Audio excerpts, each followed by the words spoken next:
There's a kind of power that terrifies weak minds, the power to remain unmoved, to stay calm when chaos screams for your attention, to walk through conflict as if fire itself cannot touch you, to hear an insult, feel the sting, and still choose peace over reaction.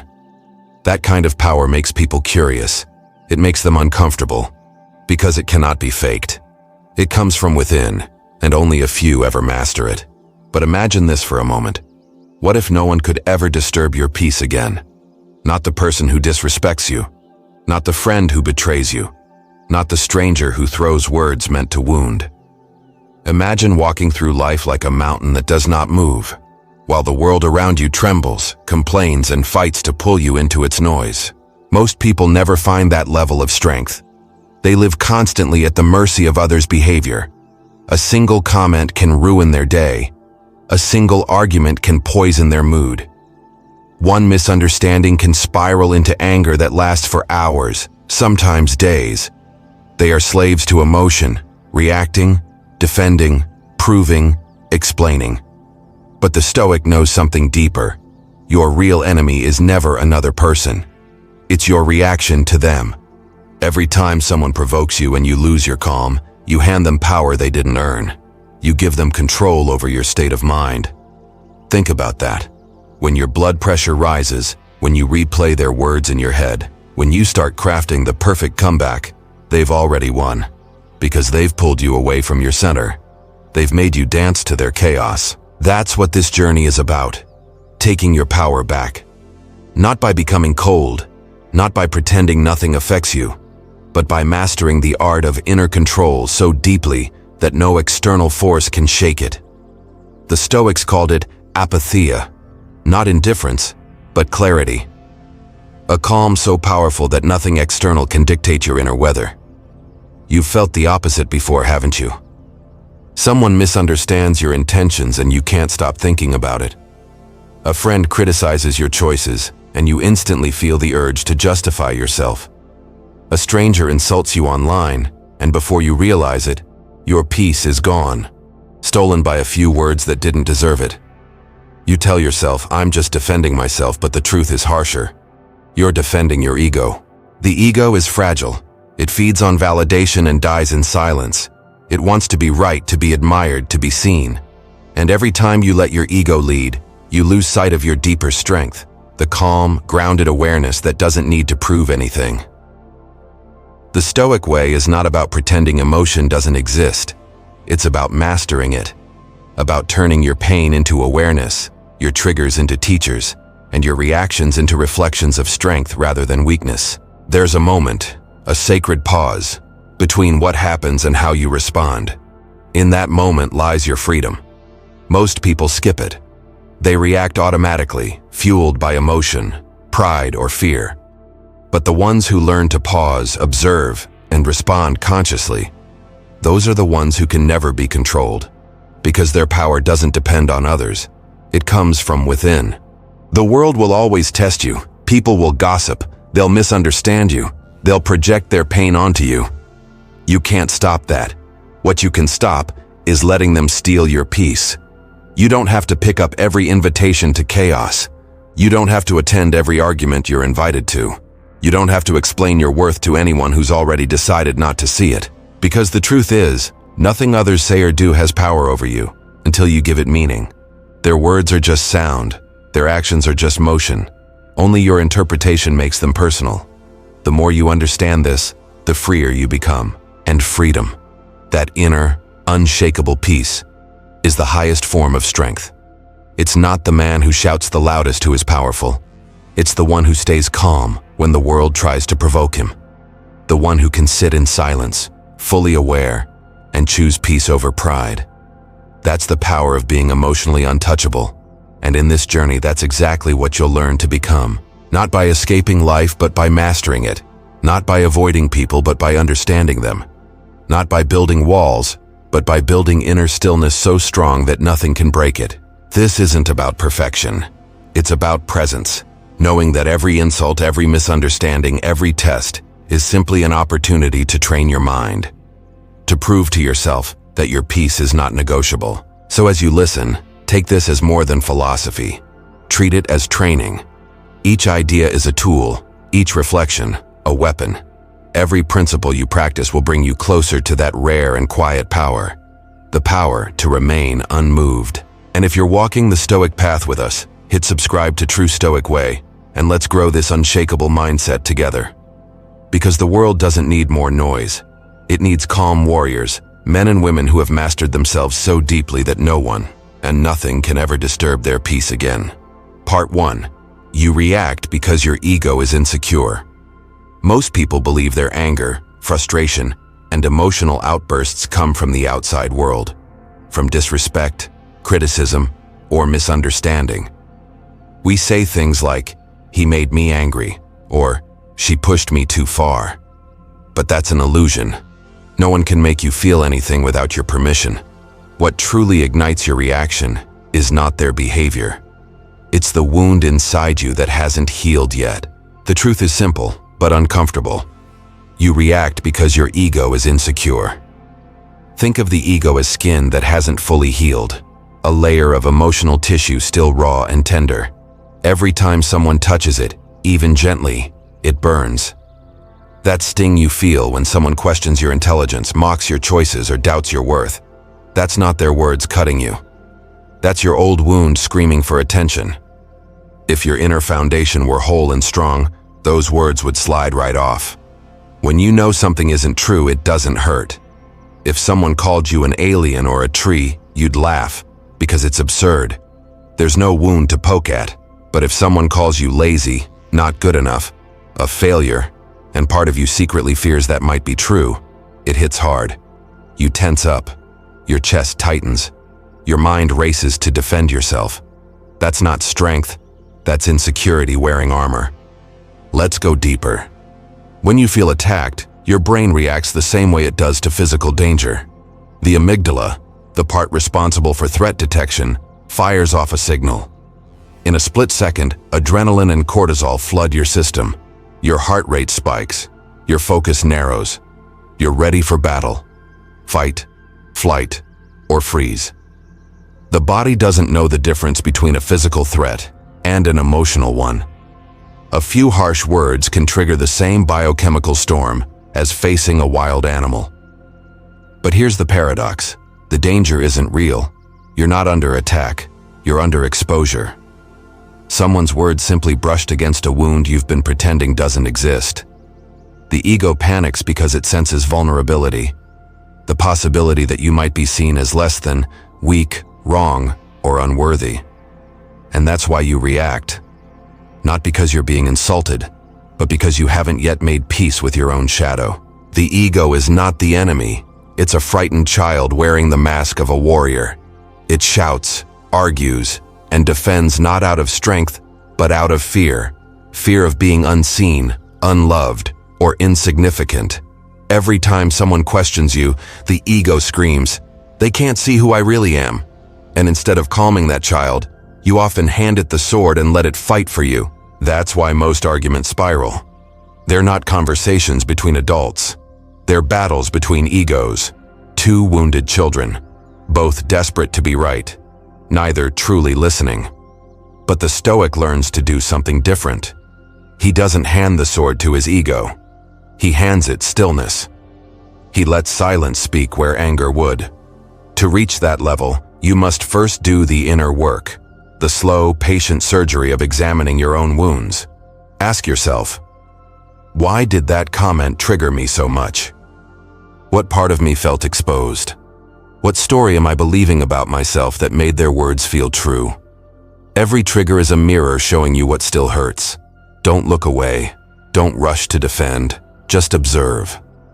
Maybe the sting came from childhood, from parents who told you you'd never measure up.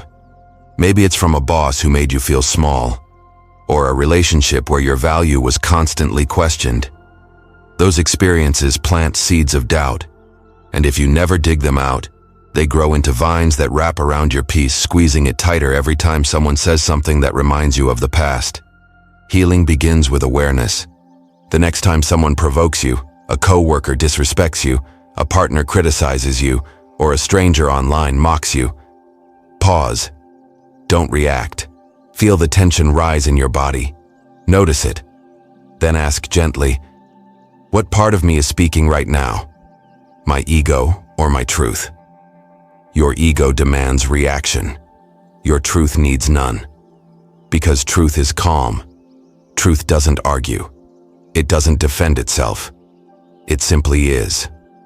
When you begin to notice your triggers, you start to separate who you truly are from who your ego pretends to be.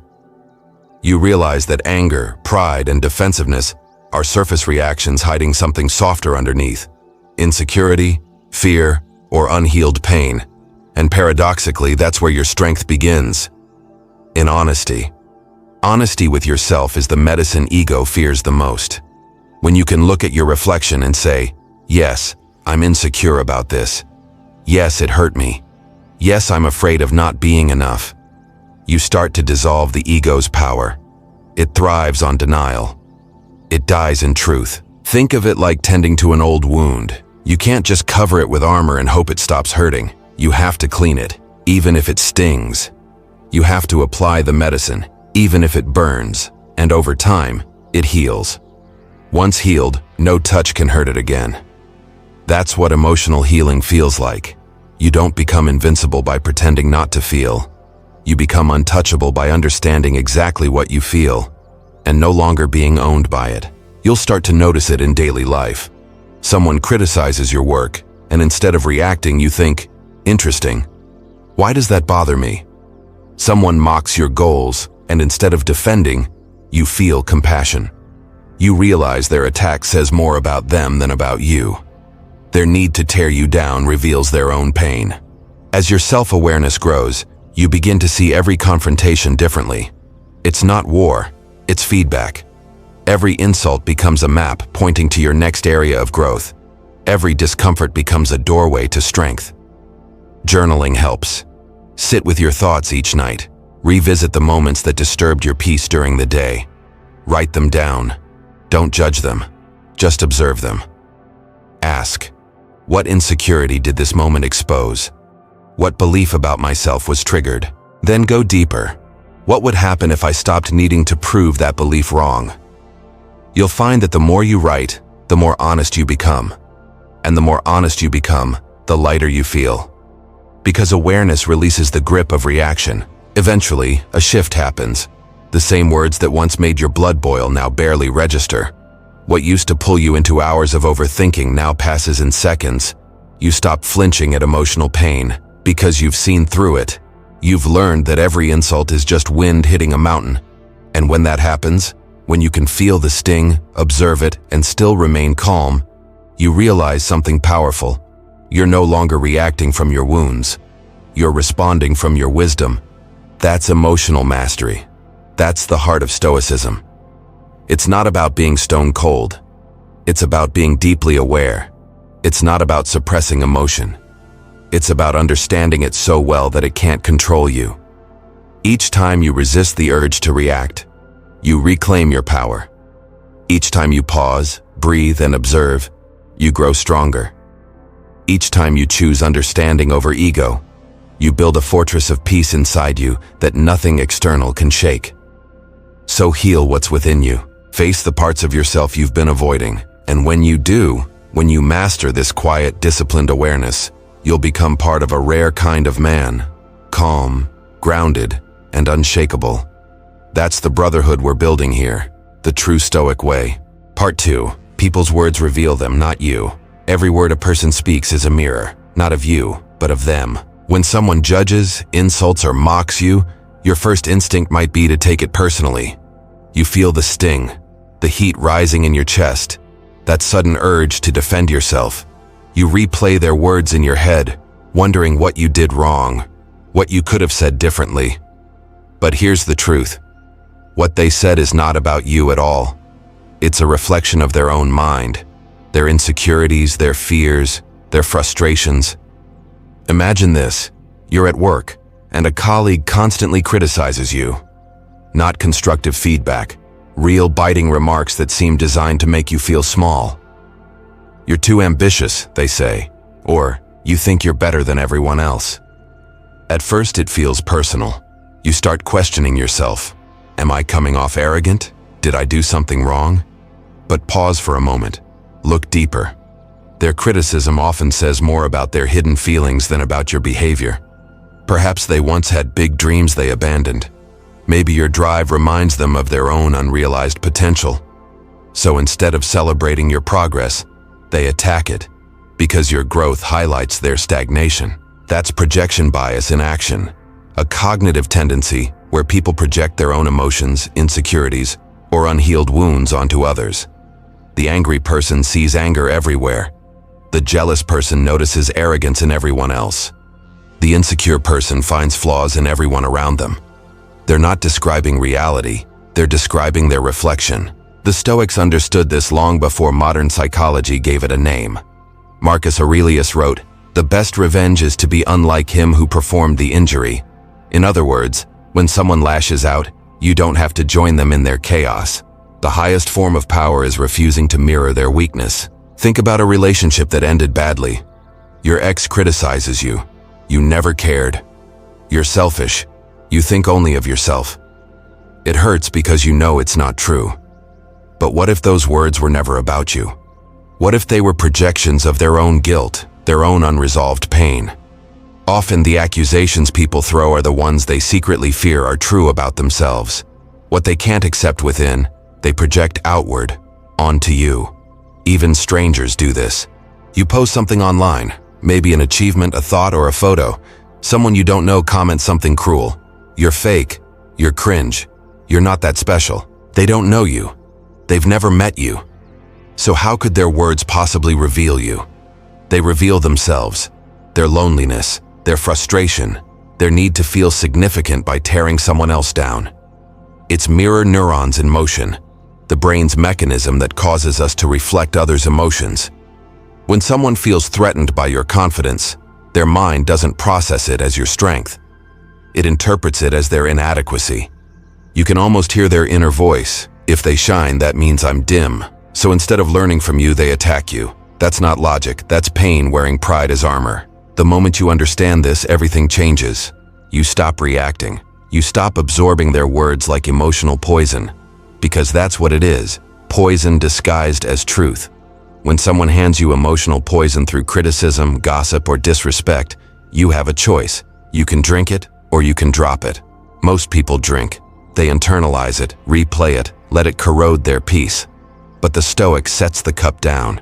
He sees it for what it is, a reflection of another's suffering, and walks away untouched. This is what emotional intelligence looks like in action. It's the ability to recognize that every human being speaks from their own emotional weather. A kind person speaks from calm skies. A bitter person speaks from storms. When someone rains on you, it's not because you caused the thunder. It's because they're still living inside their own. You can feel this difference in yourself, too. Think about the last time you were truly happy, peaceful, and confident. Did you feel the need to insult anyone? To gossip? To tear someone down?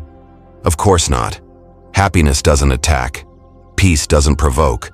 Only insecurity does. So when someone insults you, they're revealing their state, not judging yours. There's a quiet, liberating strength in understanding this. You stop taking things personally. You stop letting every word wound you. You realize people are not attacking you. They're defending themselves. They're protecting their fragile self-image by projecting it onto others. So the next time someone throws words like daggers, pause, breathe.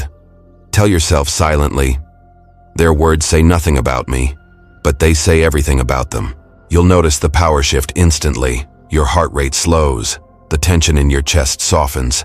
You see them clearly, not as an enemy, but as a person lost in their own storm. You might even feel compassion, because when you truly grasp that other people's cruelty is just unhealed pain wearing a mask, anger turns into understanding, and understanding dissolves the need to fight. Of course, this doesn't mean you tolerate disrespect or accept abuse. Stoicism is not passive endurance. It's conscious control. You still set boundaries. You still walk away when necessary. But you walk away from a place of peace, not from wounded pride. You respond with calm authority, not emotional chaos. And that composure, that refusal to be dragged into someone else's turmoil, that's what makes you untouchable. In the modern world, where everyone reacts instantly, This kind of calm is rare, but that's why it's so powerful. When others shout and you stay silent, you win. Not in ego, but in energy. Because silence isn't weakness. Silence is clarity. When people speak harshly, see it as data, not a definition. Every word they say is a small window into their own mind. The one who constantly criticizes reveals their dissatisfaction. The one who mocks reveals their insecurity. The one who praises sincerely reveals gratitude and light. Let people's words show you who they are, not who you are. Once you master this, the world starts to look different. You stop fearing judgment because you realize it's never about you anyway. You stop seeking validation because you see how unstable other people's opinions really are. You stop over-explaining yourself because you understand clarity doesn't need approval. This is how you protect your peace in a noisy world. You become an observer, not a sponge. You witness, but you don't absorb. You listen, but you don't internalize. You stay open, but you remain anchored. And when you live like this, your emotional freedom becomes unshakable. People can say what they want, you'll remain still. They can misunderstand you, you'll remain calm. Because you know that every word, every tone, every insult is just a reflection of their inner weather, not your worth. If this truth resonates, pause for a second, breathe, and remember why we train this mindset daily here at True Stoic Way. Because this is what separates the reactive from the resilient, the ordinary from the stoic. The world may always throw words your way, but only you decide whether they echo or disappear. So the next time someone speaks poison into your day, smile quietly and let it pass. Their words were never meant for you. They were confessions they didn't know they were making. And you've already outgrown the need to drink what was never yours. Part 3. Silence is the weapon of the powerful. Silence has always been misunderstood. The world mistakes it for weakness, for surrender, for not having anything to say. But the wise know better. Silence is thunder, held in discipline. It is the roar of power restrained by wisdom. The calm before the storm that never needs to come, because presence alone is enough. Most people fear silence. They rush to fill every empty space with noise, explanations, justifications, reactions. But silence unnerves the insecure because it cannot be controlled. It cannot be argued with. It cannot be defeated. That's why silence, when chosen deliberately, becomes the most powerful weapon a human being can wield. Think about it. The next time someone insults you, attacks your character, or publicly tries to provoke you, what happens when you simply don't respond? When you look them in the eye, breathe deeply, and let the moment pass without a single word. You take away their power. You refuse to feed their fire. Their attack, once sharp and charged, collapses into awkward air. They expect resistance. They want a reaction, but you give them nothing. And in that nothing, you stand victorious. Silence disarms chaos. It turns the loud into the lost. It shifts control instantly without a single word exchanged. Marcus Aurelius practiced this mastery daily. In his meditations, he reminded himself, "Be silent at the right time and speak only when necessary." He understood that words are energy, and energy spent defending your peace is energy wasted. True power is not in saying more. It's in knowing when less is everything. Seneca too spoke of this wisdom. He wrote, "Silence is a lesson learned through much suffering, because it takes pain, years of reacting, arguing, and defending, before one realizes that peace was never found in the noise. It was hidden in the pause between words." And Nelson Mandela, after 27 years in prison, emerged not bitter but measured. He once said, "It is never my custom to use words lightly. If 27 years in prison have done anything to us, it was to use silence as a weapon." He understood something most never learn. When you control your words, you control the battlefield. Silence is not inaction. It's the highest form of strategy. It's the pause that lets emotion pass before wisdom speaks. It's choosing not to react, not because you're afraid, but because you've already won the inner war. When someone provokes you and you respond in anger, you've given them access to your mind. But when you meet that same provocation with silence, you take your power back. You stand like a mountain before a storm, unshaken, unmoved, and untouchable. So how do you train this kind of silence? How do you practice the discipline of stillness when everything inside you wants to react? It begins with a ritual. Pause, breathe, observe, reclaim power. Pause. Before your words leave your lips, before your fingers type that message, before your face tightens with anger. Stop. Even 1 second of pause can interrupt the chain of reaction. In that instant, you reclaim awareness. You remind yourself, this moment is a test of my control, not a measure of their worth. Breathe. A deep breath is not weakness, it's armor. It resets the nervous system, calms the amygdala, and signals your body. We are not in danger. Most people's words are not weapons. They're echoes of their pain. You don't need to dodge them. You just need to breathe through them. Observe. Watch what's happening, not from the wound, but from awareness. See the other person clearly, the tension in their voice, the insecurity behind their anger. Recognize that what they're saying is just the surface. Beneath it lies confusion or fear. When you can observe without reacting, you've already stepped outside the emotional trap. Reclaim power. Your silence is not submission, it's declaration. It says, you don't control me. You don't get access to my peace. You've shifted the battlefield from their chaos to your calm. And in that shift, you win without fighting. But mastering silence is not easy. The ego hates it. The ego wants to be heard, to be right, to strike back.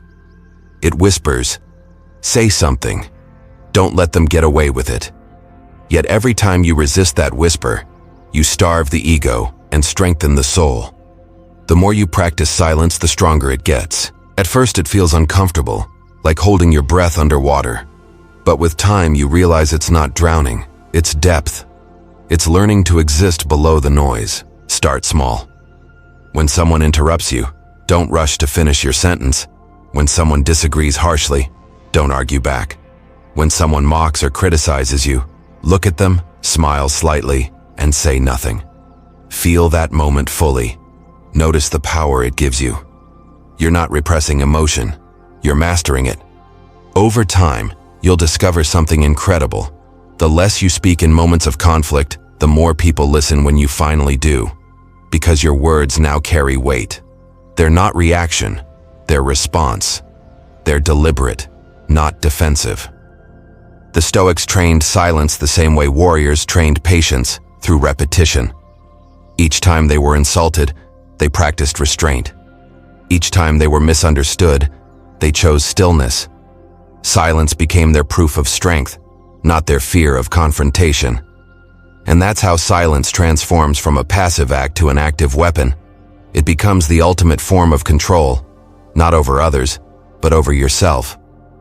There's an ancient saying, a lion doesn't turn when a dog barks. When you know your power, you don't need to announce it. When you're anchored in peace, you don't chase validation through words.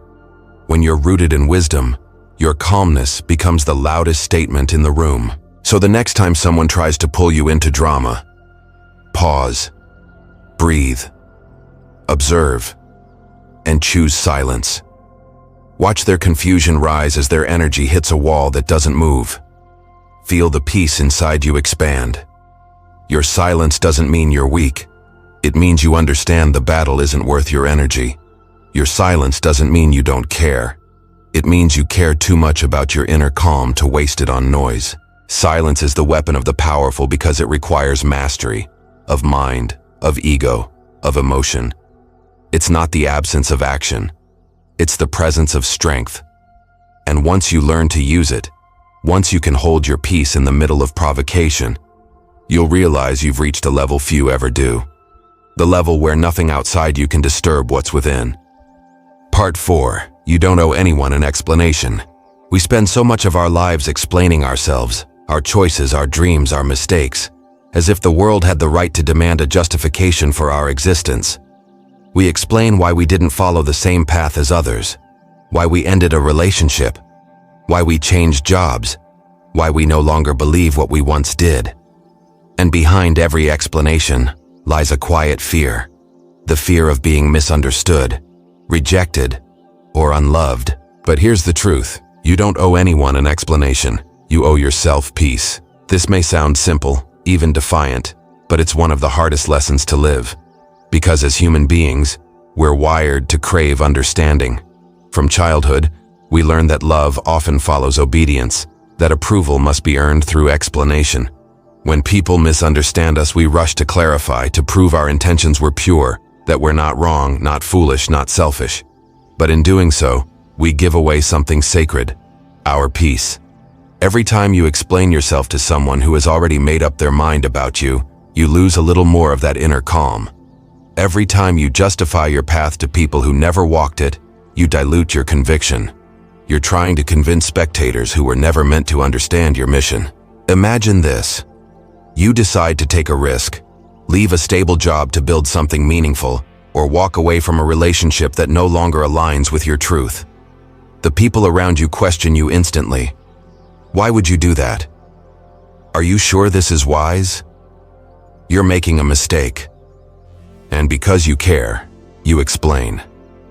You present your reasons like evidence before a jury that doesn't care about truth, only conformity. But the more you speak, the less they hear you. Because people who are committed to misunderstanding you aren't listening for your truth. They're listening for validation of their own comfort. You cannot convince someone who benefits from your confusion. Your parents may want safety for you, not because they don't love you, but because fear taught them to choose security over growth. Your friends might doubt you, not because you're wrong, but because your courage exposes their hesitation. And the people on social media, the ones demanding that you explain every opinion, every decision, they don't want truth. They want entertainment. So stop performing for them. Stop seeking understanding from those who've never done the work to understand themselves. Epictetus said it perfectly. If anyone tells you that a certain person speaks ill of you, do not make excuses about what is said of you, but answer, "He was ignorant of my other faults, else he would not have mentioned these alone." In other words, don't justify, don't defend. Accept that people will talk. Accept that they'll misinterpret your motives, your tone, your silence. That's not your burden to carry. You can't control how others see you, and trying to will destroy your peace faster than any insult. This is what Stoics meant by detachment from approval. It's the freedom that comes from no longer needing everyone to agree with your truth. It's not arrogance, it's clarity.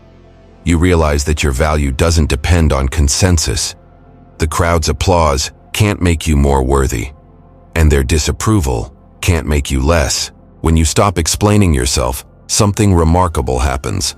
The noise around you fades, and the voice within you grows louder.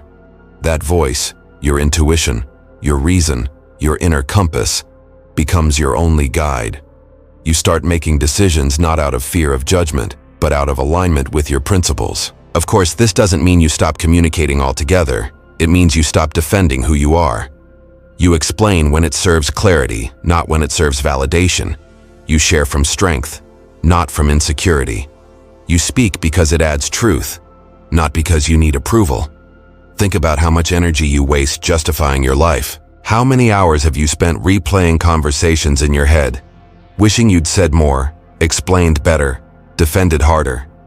How many times have you written messages or posts just to clarify your real intentions? That's time you could have used to live instead of persuade, to build instead of argue, to grow instead of prove. The truth is, people will always interpret your actions through their own filters. You can explain yourself perfectly, and they'll still misunderstand. Not because your words failed, but because their perception is clouded by their own experiences. And that's okay. You were never meant to be universally understood. Even the wisest men in history were misunderstood. Socrates was condemned. Marcus Aurelius was questioned. Epictetus was mocked. Yet they never wasted their lives arguing for validation. They lived aligned with their principles and let their silence become their defense. You can do the same. When someone questions your choices, you don't need to defend your path. You can simply say, "Thank you for sharing your perspective." Then stop there. No justification, no follow-up. just quiet confidence. At first, it'll feel uncomfortable. Your ego will scream, "They don't get me. I have to explain." But every time you resist that impulse, your peace expands. You start realizing how little control others truly have over you, unless you hand it to them through explanation. People may accuse you of arrogance for this. They'll say you've changed. Let them. Growth always looks like rebellion to those still standing still. What they call arrogance is just self-trust. When you no longer need to be understood, you become untouchable. You stop living like a performer in someone else's play and start living like the author of your own. Your choices become cleaner, your energy more focused, your mind quieter. You begin to understand a deeper truth. Explanation is often a disguised apology. I'm sorry for being different. I'm sorry for following my heart. I'm sorry for prioritizing peace over approval. But you have nothing to apologize for. Your life isn't a debate to be won. It's a path to be walked. So the next time you feel that urge to explain, pause. Ask yourself, what am I trying to prove, and to whom? If the answer isn't peace, stay silent. Let your actions be your argument. Let your calm be your evidence. Freedom begins where explanation ends. You owe no one your peace, but you owe yourself your mastery. And that's why we build discipline together here on True Stoic Way. Part 5. Accept that you'll be misunderstood. One of the hardest truths to accept, yet one of the most liberating, is this. No matter how clearly you speak, no matter how pure your intentions, you will be misunderstood. You can spend hours choosing the perfect words, explaining every angle, and showing your heart in full honesty. And still, someone will twist your meaning. They'll misread your silence, assign motives you never had, or interpret your strength as arrogance. It's inevitable. At first, this realization hurts deeply. It feels unfair. You think, why can't they just see me for who I am? But the more you fight for understanding, the more peace you lose. You become trapped in the exhausting game of defending your truth to people who don't have the capacity or the willingness to see it. Here's the truth. Being misunderstood is not failure. It's freedom. Every great mind in history was misunderstood. Socrates was condemned for corrupting the youth, when all he did was teach them to think freely. Galileo was persecuted for speaking the truth about the stars. Seneca was accused of hypocrisy for preaching virtue while serving in the court of Nero, yet he lived a life of disciplined philosophy until his final breath. Nietzsche, centuries later, was ridiculed and dismissed as mad, until the world finally caught up to the depth of his thought. Being misunderstood is the price of thinking independently. It's the cost of authenticity in a world addicted to conformity. When you dare to live by your principles instead of their expectations, people will project their fears onto you.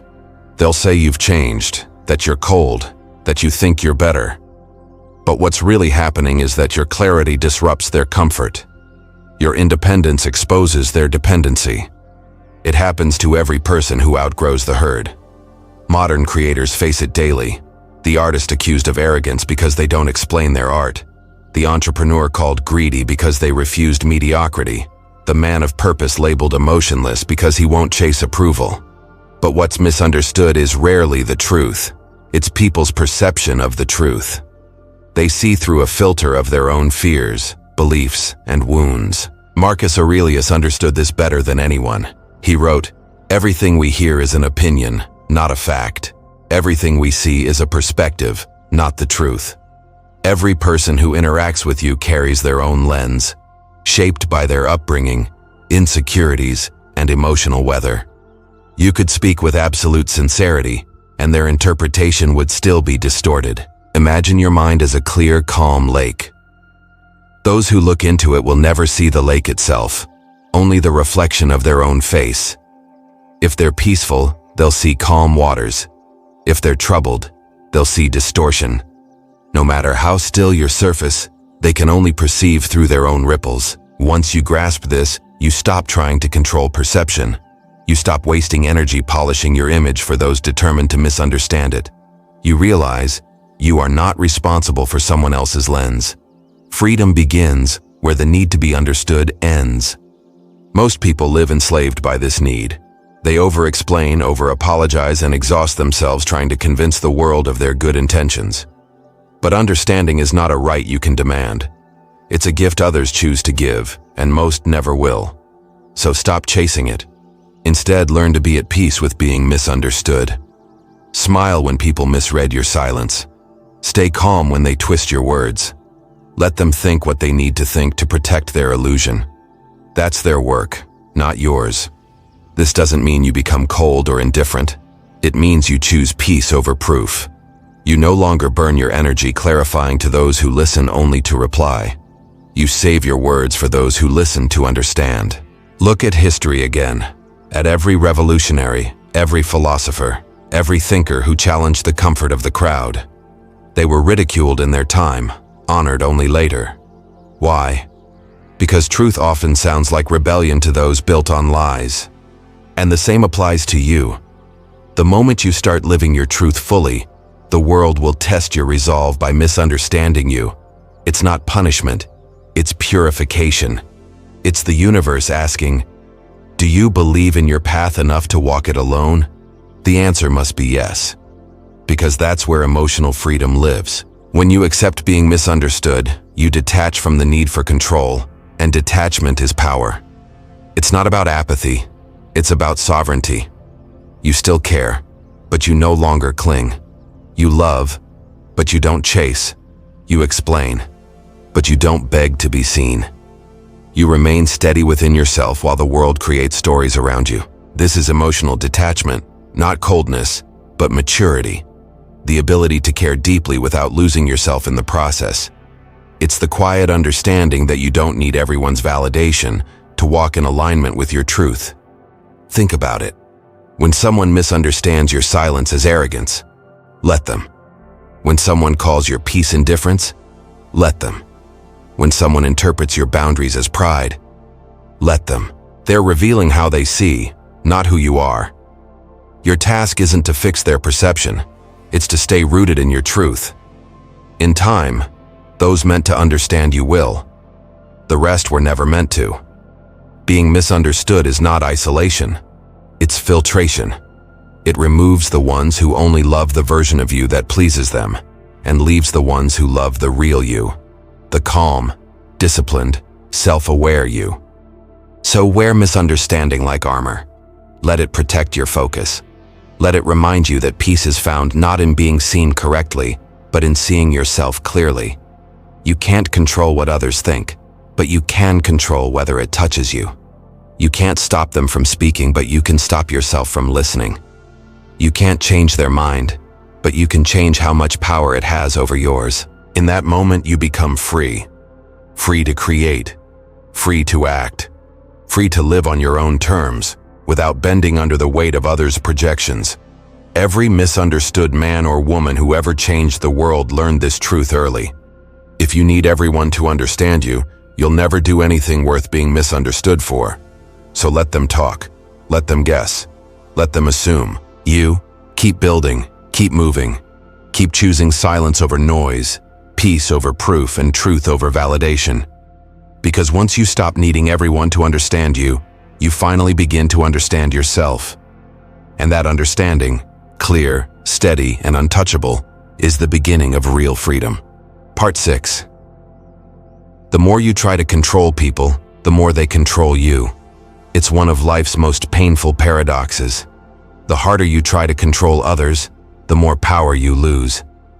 You may think you're taking charge, setting things right, or protecting yourself from disappointment.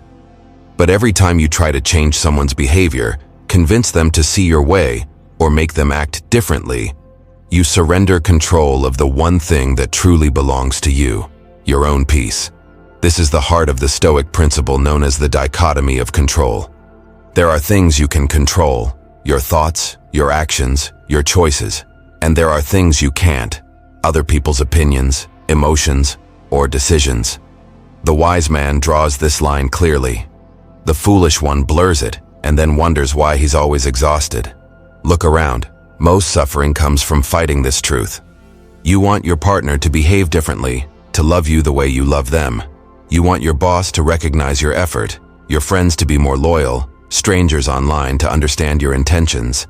But you can't rewrite someone else's mind. You can't rewire their heart. When you try, you become a slave to their reactions, waiting, hoping, resenting. Think about how often you say to yourself, "If only they would change, I'd be happy." That's emotional imprisonment. Your peace held hostage by someone else's behavior. In relationships, it shows up as obsession.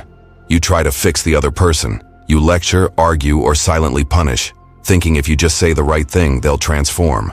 But every time they don't, your mood collapses. You start to live reactively, controlled by their choices. You give them the keys to your emotional state. In the workplace, it's no different. You expect fairness, competence, maturity, and when others fall short, you burn with frustration. You tell yourself, they should be better. But reality doesn't bend to your shoulds. The more you demand that others change, the more bitter you become. You begin to fight reality instead of working with it. And on social media, the illusion of control is even stronger. We think we can change people's minds with perfect explanations, perfect tone, perfect evidence. But no matter how rational your argument, someone will still twist it. You can't control perception. You can only control how you respond to it. When you live like this, trying to manage every person, every opinion, you build your life around resistance. And resistance is suffering. Epictetus said it clearly. Freedom is the only worthy goal in life. It is won by disregarding things that lie beyond our control. He didn't mean apathy. He meant clarity. The ability to say, this belongs to me. That does not. Once you grasp this distinction, life becomes lighter. You stop chasing control and start cultivating influence. And influence begins within. Let's go deeper into the psychology of it. When you try to control others, your brain enters a stress loop. The amygdala perceives unpredictability as threat. You tense up. Your mind scans for signs of disobedience or betrayal, and when you find them, you react. Anger, anxiety, guilt. You tell yourself it's because they won't change, but the real issue is that you've placed your emotional equilibrium in their hands. You've become reactive instead of sovereign. That's why control always breeds fear, because deep down, you know you can't actually sustain it. You might get temporary compliance, but never peace. You can't relax when your serenity depends on someone else's behavior. The Stoic approach flips the dynamic entirely. When someone disappoints you, rather than trying to change them, pause. Ask yourself, what's within my control right now? It might be your tone, your response, your expectations, your boundaries. Everything else, their attitude, their choices, their words, is not yours to manage. Whenever you feel the urge to control, shift to curiosity.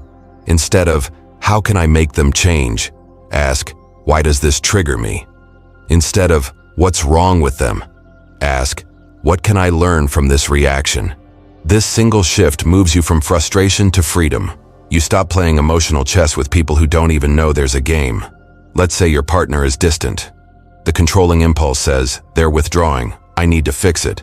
But curiosity says, what am I afraid of right now? Why does their distance make me panic? That question turns the focus inward, where all real power lives. Or imagine a coworker keeps undermining you. The old mindset, I'll prove them wrong.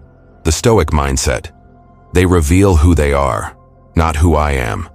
I'll focus on my work, my integrity, my composure. You take your power back by refusing to wrestle in the mud. This doesn't mean passivity.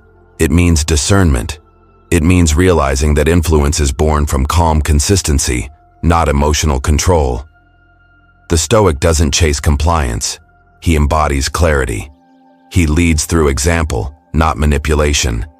When you release your grip on others, you rediscover your grip on yourself. Your energy, once scattered in battles of control, returns to you.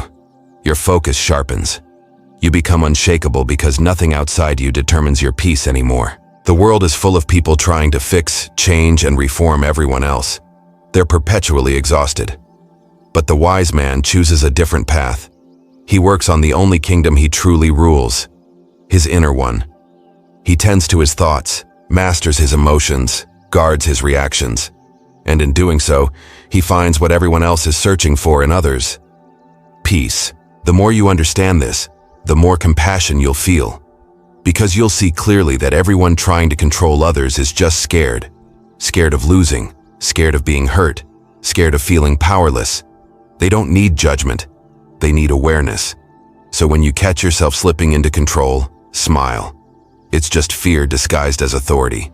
Take a breath, step back, reclaim your center. The moment you do, you'll notice a strange reversal. The less you try to control others, the more they respect your presence. The calmer you become, the more influence you gain. Not because you forced it, but because your peace commands it. That's the paradox. Surrender brings mastery. Let go, and you gain power. Detach, and you gain clarity. Stop managing others, and you finally manage yourself. In the end, peace and control can't coexist. You must choose. And the Stoic always chooses peace, not because he's weak, but because he's free. Part 7. Nothing they do has meaning until you assign it. Life itself is neutral. Words are neutral. Events are neutral. Everything that happens to you, the insult, the rejection, the success, the silence, carries no built-in meaning until you assign one. But here's the problem. Most people move through life unconsciously attaching stories to every experience. They turn moments into judgments, and judgments into suffering. Someone criticizes them, and instantly they think, I'm not good enough. Someone ignores their message and they decide, they don't care about me. A plan fails and the story becomes, I'm a failure. The event didn't cause the pain. The meaning they gave it did. Marcus Aurelius saw this with perfect clarity. He wrote, if you are distressed by anything external, the pain is not due to the thing itself, but your estimate of it. And this you have the power to revoke at any moment. The Stoics understood what modern psychology now confirms. Human beings are meaning-making machines. Our minds are constantly interpreting, labeling, and narrating reality to make sense of it. The brain hates uncertainty. It craves explanation. So when something happens, it rushes to attach a meaning, even if that meaning is false or harmful. This is called automatic narrative generation. Your brain stitches events into stories that fit your existing beliefs.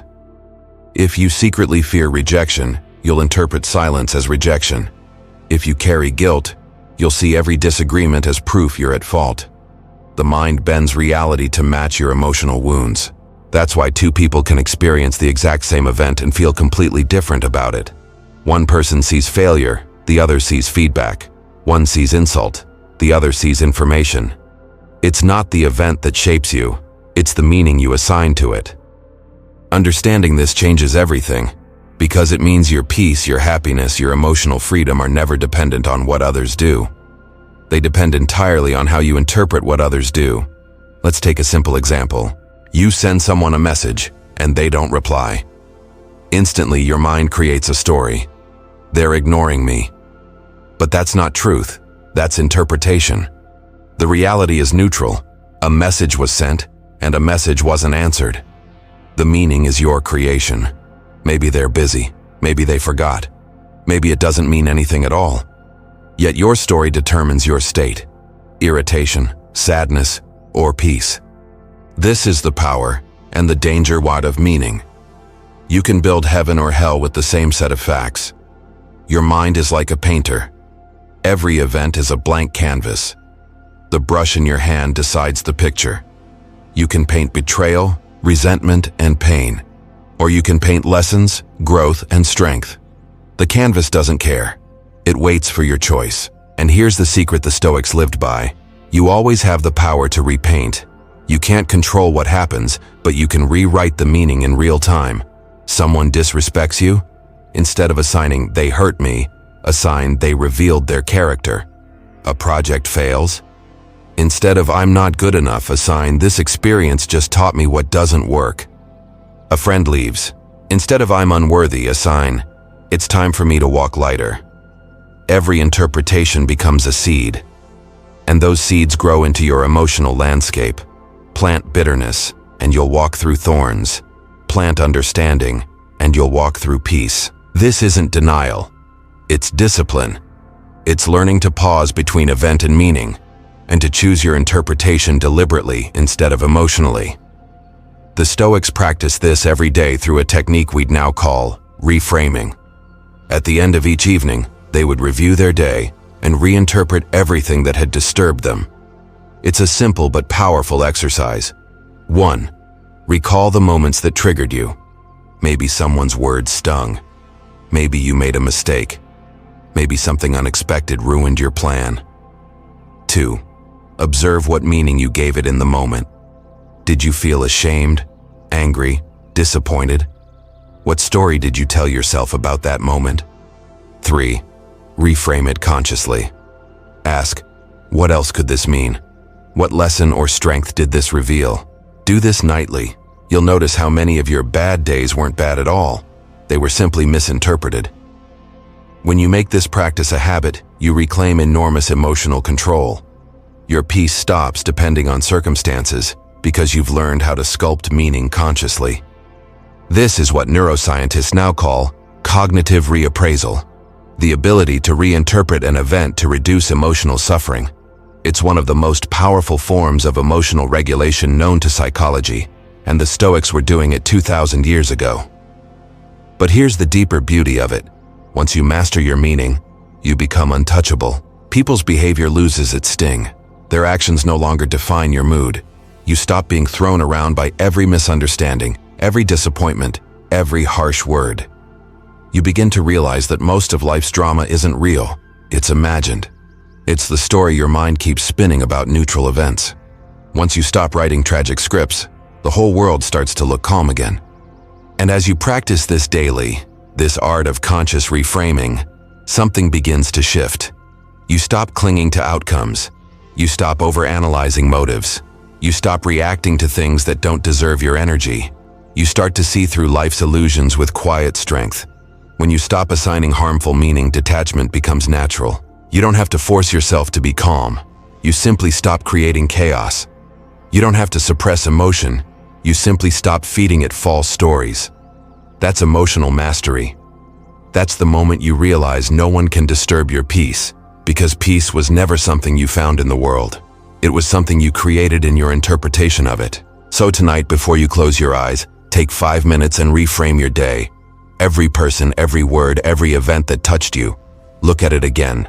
Ask, what meaning did I give it? What meaning could I give instead? You'll notice the shift instantly. Your breathing slows, your mind clears, and your heart softens. Because in that moment, you're no longer a prisoner of perception. You've become its master. And that mastery is the first step toward unshakable peace. Part 8. Detachment is not coldness, it's maturity. Detachment has always been misunderstood. To many, it sounds like emotional numbness, like not caring, not feeling, not connecting. But true detachment isn't the absence of emotion. It's the mastery of emotion. It's not indifference, it's balance. Picture yourself standing in the eye of a storm. All around you, chaos swirls, people shouting, opinions clashing, disappointments crashing like thunder. Yet where you stand, there is calm. The wind rages around you, but inside, there's stillness. You're fully aware of the storm, but you're not inside it. You're observing it from the center. That's detachment.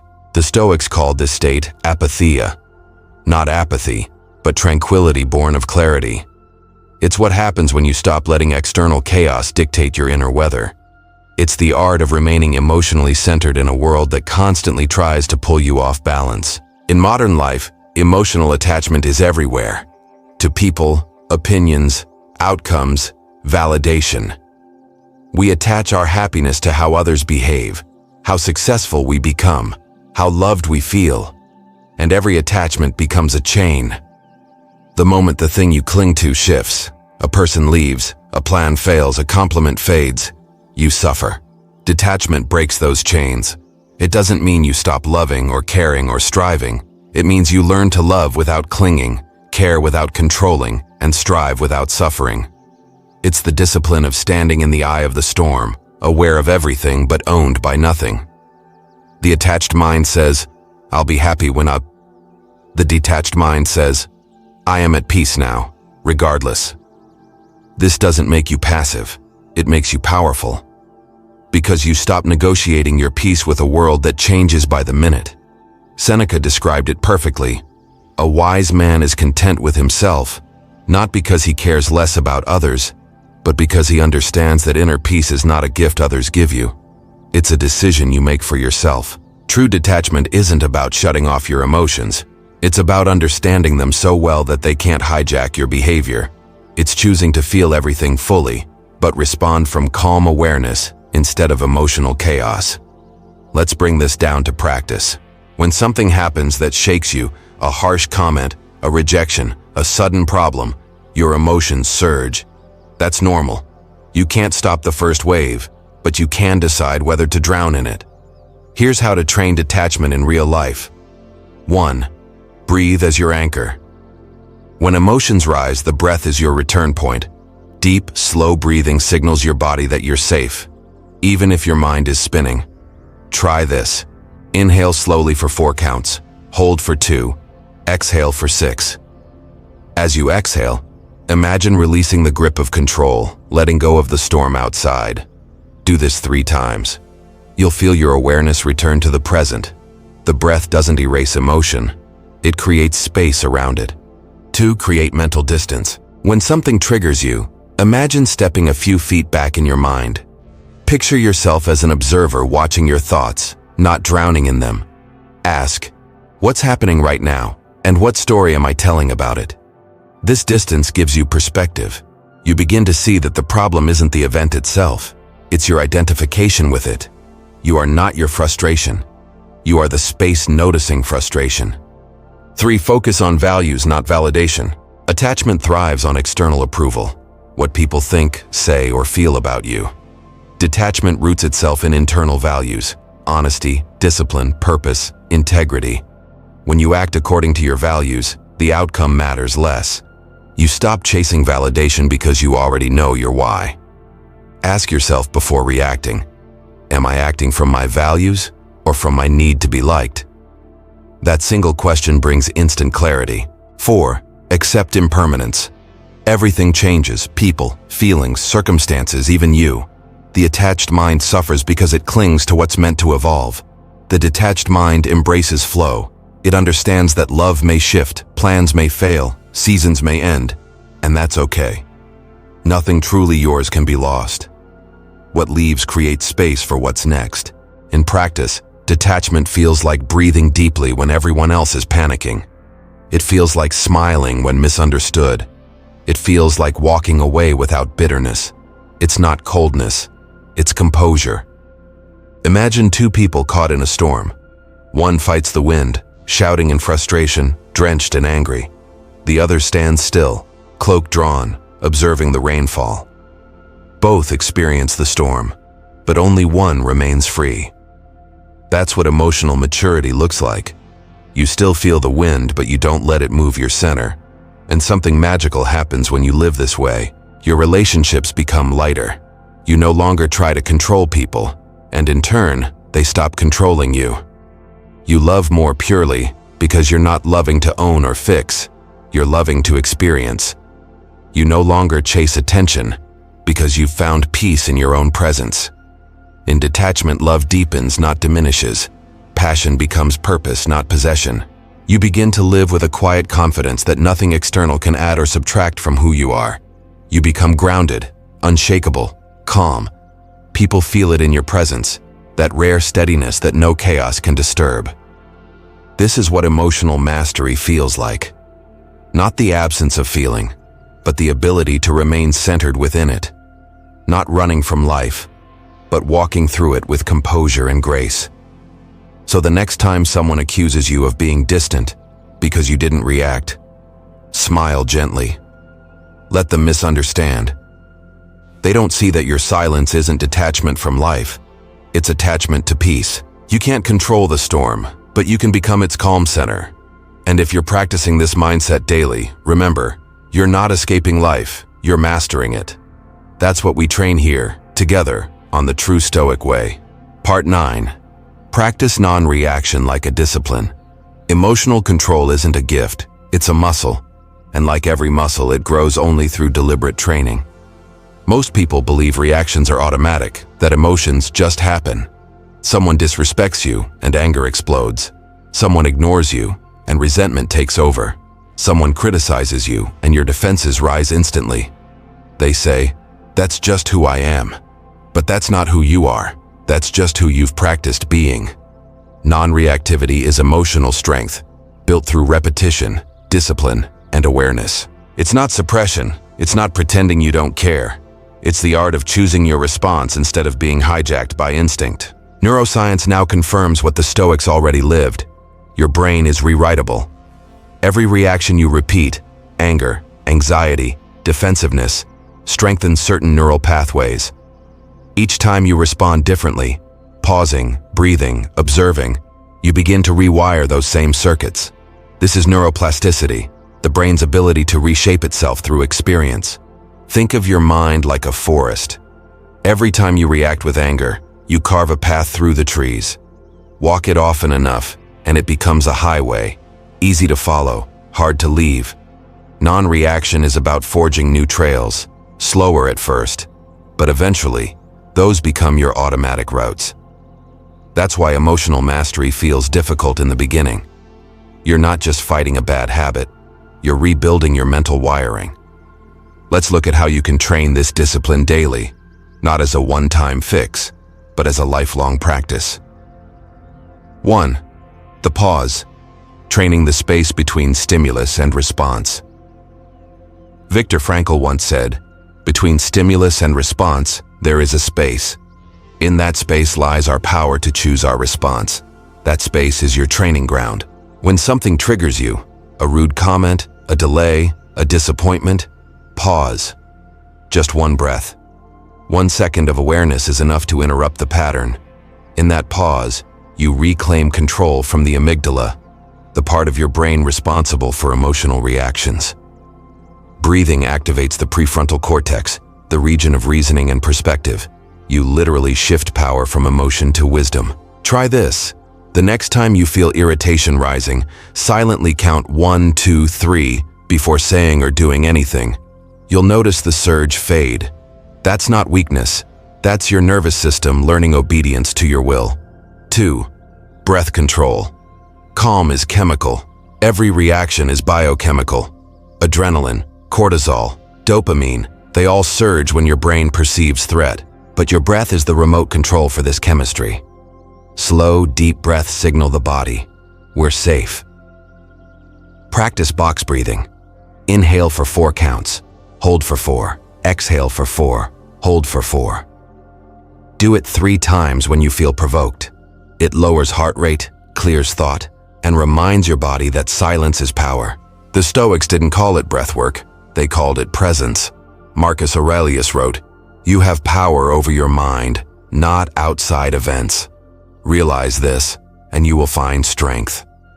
Breath is how you exercise that power in real time. 3. Daily journaling. Rehearsal for calm. Non-reactivity doesn't grow only in moments of conflict. It's built in reflection afterward. Each night, journal the day's emotional moments. Ask yourself, what triggered me today? What emotion rose immediately? What story did I tell myself? How could I have responded differently? This simple exercise trains metacognition, awareness of your thoughts instead of identification with them. Over time, journaling rewires the brain toward observation rather than reaction. It's emotional weightlifting for your mind. Even writing for 5 minutes builds clarity. You start noticing patterns, the same phrases, the same situations. Awareness is progress. It means you're catching your mind in motion. 4. Reflection questions. Reprogramming the reflex.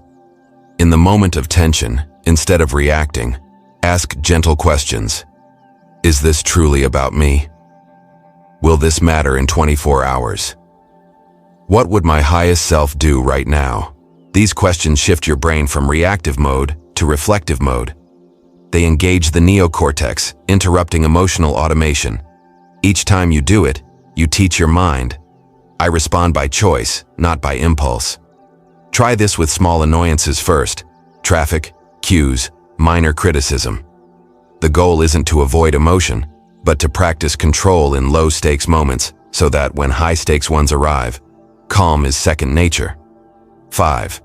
Real-world examples. How the training looks. In relationships. Your partner forgets something important. The old you would snap, accuse, or retreat. The new you breathes. You notice the urge to lash out, then ask, "What's my real need here? To be right or to be understood?" You communicate calmly. The argument that would have lasted hours now dissolves in minutes. At work, a colleague takes credit for your idea. The ego flares. You want to expose them. Instead, you step back, observe. You recognize their insecurity and decide your focus is growth, not revenge. You record the facts, protect your integrity, and let truth reveal itself. Online. Someone comments something cruel. You feel the surge of defensiveness and that need to respond. But you pause, breathe, and close the app. You refuse to feed the fire. Later you realize they never had power. Only your attention did. Each moment like this is a repetition in emotional gym. Each act of restraint builds strength. 6. Non-reaction as a lifestyle. With consistent practice, non-reactivity becomes who you are, not what you do. Your nervous system recalibrates. Your threshold for irritation rises. You no longer flinch at small disturbances because your brain now associates calmness with safety. This is neuroplasticity in action. Your emotional circuits rewired for composure. You feel it physically. Slower heartbeat, steadier breathing, clearer mind. What used to shake you now barely moves you. Over time, you start to embody a quiet presence that others notice. People sense something different, not coldness, but gravity. Your calmness draws respect because it's rare. 7. The long-term shift. Eventually, you reach a point where non-reaction feels more natural than reaction. You don't suppress emotions, you simply see them arise and dissolve without judgment. You observe your anger the way you'd watch a cloud pass through the sky. Real, but temporary. You stop identifying with every storm that passes. This is the Stoic ideal in modern language, emotional sovereignty. You rule your inner world instead of being ruled by it. Training non-reaction doesn't make you emotionless. It makes you effective. It turns chaos into clarity, confusion into composure. And as your inner discipline grows, you'll find your life becoming simpler, lighter, and far more powerful. You can't stop the world from testing you, but you can build yourself so that no test can shake you. So keep practicing. Pause, breathe, reflect, reframe. Every repetition is progress. Every moment of restraint is victory, because non-reaction isn't silence. It's mastery in motion. And the more you train it, the stronger, freer, and calmer you become. Part 10. Master your internal world. Your outer life is a reflection of your inner world. Every reaction, every word, every decision you make begins not in the world around you, but in the world within you. If your inner world is chaotic, anxious, or fearful, even small disturbances will shake you. But if your inner world is calm, ordered, and grounded, no storm outside can truly move you. The Stoics understood this deeply. They didn't waste time trying to rearrange the world to feel peace. They built peace from within, so the world could do nothing to take it away. Marcus Aurelius wrote, "Look within. Within is the fountain of good, and it will ever flow if you will dig." Your inner world is like a garden. If you neglect it, weeds of fear, anger, and insecurity take over. These weeds spread quietly, wrapping around every thought and choking out your clarity. Then, when life gets hard, when someone criticizes you or plans collapse, those weeds catch fire. You burn in your own untrained reactions. But if you tend your inner garden daily, if you water it with discipline, pull out the weeds of resentment, and plant seeds of patience, self-awareness, and purpose, it becomes a sanctuary. Even when storms rage outside, your roots hold firm. So how do you cultivate this inner world deliberately? How do you build a fortress of peace that no one can shake? Let's break it into 4 daily Stoic practices, 4 simple disciplines that shape the strongest minds and calmest hearts. 1. Morning clarity. Begin by owning your mind. Every day begins with the first thought you allow yourself to think. That's where the tone of your inner world is set. Most people wake up and hand over their mind to noise, notifications, emails, headlines, opinions. Before they've even spoken to themselves, they've been spoken to by the world. Their garden is trampled before dawn. The Stoic begins differently. He wakes up and takes ownership of his first thoughts. Marcus Aurelius started his mornings reminding himself, "Today, I shall meet people who are meddling, ungrateful, arrogant, dishonest, jealous, and surly, but they cannot harm me." That was mental armor, preparation. You can do the same. Each morning before reaching for your phone, take 5 minutes of silence. Breathe deeply. Ask, what kind of man or woman do I want to be today? What qualities do I want to embody? Calm, discipline, patience, clarity. Visualize yourself living that way through every challenge ahead. This practice sets your intention before the world sets your reaction. 2. Midday awareness. Catch your inner drift. As the day unfolds, life will test you. Someone's tone will offend you, plans will fail, emotions will rise. Most people get swept away by these currents without realizing it, but the Stoic checks in midstream. Pause once or twice during the day, even for a minute. Breathe. Observe your inner state. Ask, where is my mind right now? Am I centered, or have I drifted into noise? This moment of awareness is like tending your garden during the heat of the day, removing weeds before they overgrow. It keeps your emotions in check, your ego humble, and your mind focused. You can even anchor this habit to daily events, before eating lunch, before a meeting, before checking messages. Each pause is a reminder that peace is not found outside, but maintained inside. 3. Evening reflection. Water the garden. At the end of each day, the Stoics practiced evening journaling, a sacred form of self-dialogue. Seneca described it this way: "When the light has been removed and my wife has fallen silent, I examine my entire day and go back over what I've done and said. I hide nothing from myself. I pass nothing by." Reflection is not about guilt. It's about growth. Ask yourself, what challenged me today? How did I react and why? What did I do well? What can I improve tomorrow? This nightly review strengthens self-awareness, the soil of all inner peace. The more you examine your mind, the more you see its patterns clearly. And clarity is freedom. Through consistent reflection, you begin to notice progress. The insults that once triggered you no longer bite. The delays that once frustrated you no longer matter. You become less reactive, more grounded. Your peace no longer depends on perfect circumstances. It depends on conscious maintenance of your inner garden. 4. Consistent practice. Build, don't wait. Inner mastery doesn't arrive in a single revelation. It's built through steady, daily work. You don't meditate once and become calm forever. You don't journal once and never react again. You tend the garden every day, not because it's overgrown, but because that's how it stays beautiful. Some days your thoughts will be clear, others full of noise. Some mornings you'll feel strong, others fragile. That's okay. What matters is that you show up. Every time you choose reflection over reaction, peace over pride, you reinforce the walls of your inner fortress. This is the essence of Stoicism: repetition, daily practice. A philosophy lived, not read. When you cultivate your inner world this way, your outer world starts to transform naturally. You begin to notice that people's moods don't infect yours. Traffic, delays, gossip, they no longer steal your energy. You respond with calm detachment, not because you've become cold, but because you've learned to guard your peace like a sacred flame. You also begin to sense how everything outside is just reflection, a mirror of your inner state. If your inner world is chaotic, even peace will feel like confusion. But if your inner world is ordered, even conflict becomes a teacher. That's why mastering your internal world isn't a luxury, it's a necessity. It's the foundation of everything else: discipline, relationships, focus, leadership. Because no skill matters if your emotions rule you. And remember, this isn't about perfection, it's about direction. The goal isn't to silence your mind, it's to make peace your default state.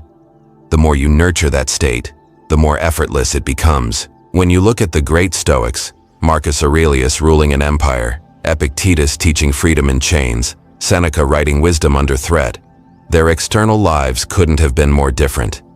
But their internal worlds were the same. Steady, disciplined, free. That's what you're building. A life where chaos exists, but cannot touch you. Where noise surrounds you, but you remain unmoved. So take these 4 practices: morning clarity, midday awareness, evening reflection, consistent repetition, and start tending your garden today. Make it part of your rhythm. Breathe it into your mornings, write it into your nights. Every time you return to your center, you're not escaping the world. You're reclaiming it from within. And if this message speaks to you, subscribe, and let's keep building this inner fortress together. Because peace is not found by chance. It's built, one disciplined day at a time, here on the True Stoic Way. Part 11. Let them project. It's not yours to carry. Most of the pain you feel from others isn't truly about you. When someone criticizes you unfairly, withdraws without reason, or lashes out unexpectedly, what they're showing you isn't truth. It's projection. Projection is a psychological defense mechanism, one of the oldest and most human reflexes of the mind. When a person can't face their own insecurities, they unconsciously push them outward, onto others. The angry person accuses others of hostility. The insecure person mocks others' confidence. The guilty person points fingers to avoid their own reflection. They aren't describing you. They're describing themselves, but using you as the mirror. And here's where most people get trapped. Instead of seeing this projection for what it is, we absorb it. We take ownership of emotions that never belong to us. Someone throws their fear, jealousy, or frustration at us, and we catch it. We hold it, analyze it, carry it, and eventually start believing it's ours. But it's not. When someone attacks your character, when they gossip, criticize, or twist your words, they're not giving you insight into your flaws. They're revealing what's unresolved within themselves.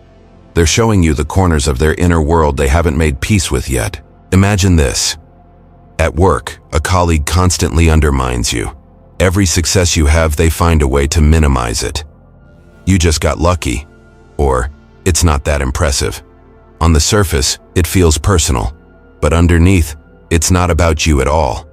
It's their fear of inadequacy, their insecurity about being overshadowed. Your calm competence exposes their chaos, and their ego defends itself the only way it knows how. Projection, or in relationships, a partner accuses you of being distant when in truth, they've been emotionally unavailable for months. Their guilt manifests as blame. Or a friend calls you selfish for setting boundaries because your self-respect reminds them of their lack of it. This is what projection does. It flips the emotional mirror. People offload what they can't carry within. Marcus Aurelius anticipated this very thing when he wrote, "When you wake up in the morning, tell yourself, 'Today I shall meet the meddling, the ungrateful, the arrogant, the deceitful, the envious, and the unsociable, but they cannot harm me.'" He understood.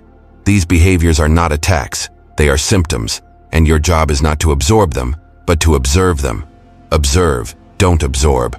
That's your rule, because the moment you absorb, you make their chaos your own. You turn their emotional confusion into your personal burden. So how do you train yourself to recognize projection before it seeps into your peace? Start with awareness. When someone's reaction seems exaggerated, when the anger doesn't match the situation, or when criticism feels oddly personal, pause and ask yourself, what might this really be about? Often you'll see it immediately. Their frustration isn't new. You just triggered an old wound they never faced. You became the screen on which their unhealed film is playing. Second, practice emotional separation. When someone unloads their negativity, visualize their words as smoke, visible but without weight. Let it pass by without inhaling. You don't need to respond or defend. You only need to stay grounded in your own clarity. Third, strengthen your boundaries of empathy. Empathy doesn't mean absorbing pain. It means understanding its source. You can acknowledge someone's struggle without taking responsibility for it. For example, when someone says, "You've changed," Don't rush to justify. Recognize that what they truly mean is, I'm uncomfortable with your growth. You can feel compassion without shrinking. But there's another side to this practice that requires even more courage, noticing your own projection, because sometimes we are the ones projecting. We accuse others of being judgmental because we're secretly judging ourselves. We see arrogance where we envy confidence. We take offense not because someone was cruel, but because their truth touched our insecurity. Epictetus taught that self-awareness is the highest discipline. He urged his students to examine every reaction and ask, am I responding to what is real, or what I fear is real? The next time you feel defensive, irritated, or triggered, pause and reflect. What exactly did their action touch in me? Am I upset because of what they did, or because of what it reminds me of? Is this emotion about them, or about an unresolved part of myself? That's how you reclaim your inner space. You stop letting projections, theirs or yours, control your mood. And here's the beauty of this practice. Once you see projection clearly, both in others and in yourself, you start living lighter. You no longer take everything personally. You no longer react to every sharp word. You see people's behavior as data, not as definition. You stop trying to fix others' wounds and focus on healing your own. In the workplace, this awareness transforms tension into insight. You realize that the harsh manager isn't cruel. They're afraid of losing control. The jealous coworker isn't hateful. They're insecure. The silent teammate isn't dismissive. They're overwhelmed. Once you see this, you stop fighting ghosts. You respond with calm precision instead of reactive energy. In relationships, you stop arguing endlessly to prove who's right. You realize that sometimes the other person isn't hearing you at all. They're hearing their past through you. You stop explaining and start understanding. You hold your center. And online, where projection thrives in anonymity, you simply stop feeding it. The comments meant to provoke you become meaningless, because you now recognize them for what they are, echoes of pain, not statements of truth. This doesn't mean you tolerate abuse or disrespect. Stoicism isn't passive endurance, it's intelligent detachment. You still set boundaries, but from peace, not anger. You walk away without bitterness because you know what's yours and what's not. The more you live this way, the freer you become. You stop being a sponge for the world's negativity and start becoming a mirror of calm awareness. Every time someone projects their storm onto you, remind yourself, this is not mine to carry. Say it silently, breathe, and let it pass. Because you can't control what others project, but you can control what you absorb. The Stoics knew this truth well. Peace isn't found by avoiding people, but by mastering the way we see them. When you learn to observe without absorbing, you become untouchable. You walk through the noise untouched, aware that every outburst, every insult, every judgment is simply someone else's reflection, not your reality. So let them project. Let them misunderstand, assume, exaggerate. That's their work to do. Yours is simpler. Stay grounded, stay calm, stay free. Observe, don't absorb. That is how you keep your peace intact in a world that's constantly trying to hand you its pain. Part 12. Every reaction is a choice. It's easy to believe our emotions control us, that anger, jealousy, or fear just happen. Someone disrespects you and you snap. Someone ignores you and resentment grows.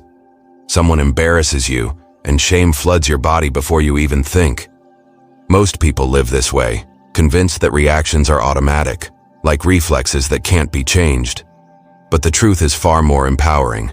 Every reaction you have is a decision, not always a conscious one, but a decision nonetheless. Between what happens and how you respond, there is always a moment, a pause, a sacred space. And in that space lies your freedom. Viktor Frankl, who survived the horrors of the Holocaust, put it perfectly.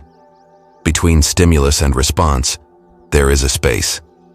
In that space lies our power to choose our response. In our response lies our growth and our freedom. That space is the foundation of Stoicism and of emotional mastery itself. When something happens, your brain processes it in two stages. First, the amygdala, the brain's alarm system, reacts almost instantly. It sends signals that release adrenaline and cortisol, preparing your body to fight, flee, or freeze. That's why your heart races when someone insults you, or why your stomach tightens during conflict. But there's another system. Slower, wiser, deliberate. The prefrontal cortex, the seat of logic and reasoning. It has the power to override the amygdala's impulsive reaction, to pause, evaluate, and decide how to respond consciously. This is the space Frankl spoke of, the space between emotion and action. Most people never use it. They react before the mind has even caught up. They let emotion lead and then spend hours or days cleaning up the consequences. But if you can learn to pause in that space, even for a few seconds, you gain control over your life in a way few ever do. This is where Stoic practice becomes real. Someone cuts you off in traffic, you feel anger rise. You want to honk, yell, or chase them. But then you pause, you breathe. You remember, I can't control what they did, but I can control what I do next. The emotion still burns, but now it's a signal, not a command. You've transformed reaction into response. Someone sends a rude message online. Your fingers hover over the keyboard, ready to fire back. Then you stop. You take one slow breath and ask, does this deserve me? Instantly, perspective returns. You realize their comment says more about them than you. You close the app. Silence wins. Or in a relationship, your partner says something hurtful. Instinct screams, defend yourself, prove your point. But wisdom whispers, wait. You breathe. You let the first wave of emotion pass. Then you respond calmly, choosing words that serve the relationship rather than your ego. What could have turned into an argument becomes understanding. This is emotional maturity in motion. Pause, breathe, decide. It sounds simple, but it's revolutionary. Because in that moment of pause, you're literally rewiring your brain. Each time you choose to respond instead of react, the neural connection between the amygdala and prefrontal cortex strengthens.